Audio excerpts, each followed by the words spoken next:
Big story on Action News at noon is the end of a 12-hour standoff in South Jersey. The dramatic scene played out here in Gloucester Township. Authorities say a man barricaded himself inside a home and fired shots at police, forcing neighbors to evacuate and nearby schools to shut down. Action News reporter Jeanette Reyes has new details about the man who is now in police custody, and she's live from that standoff scene on Hampshire Road. Jeanette.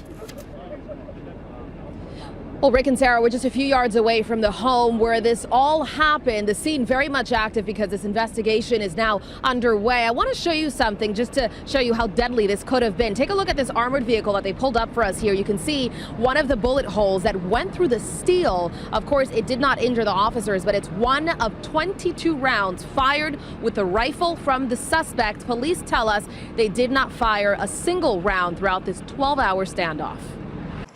After 12 hours, 2 police BearCat vehicles and multiple shots fired at police. This is how a tense standoff ended this morning in a home off of Hampshire Road in Sicklerville. Police say the unidentified suspect fired at officers and armored vehicles that were packed with tactical members. The situation did resolve with we have in custody a male who has been injured. I can't not give you the extent of his injuries nor his name at this time. I will tell you that his injuries were not caused by law enforcement action. Come downstairs. Let's go.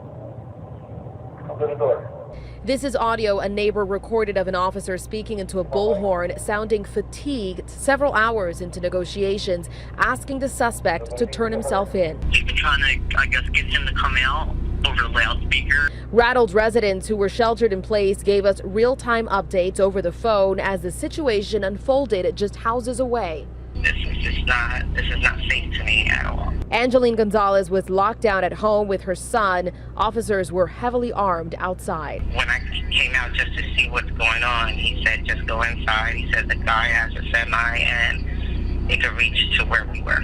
Meanwhile, her boyfriend and other residents waited at a nearby high school where classes were canceled, growing increasingly concerned about their loved ones. When she told me, she says gunshots, I'm like, wait, we just moved in the area. So I'm like, well, that sounds really strange. By 9:30, the barricade was over. The suspect in custody and the shelter in place finally lifted for residents.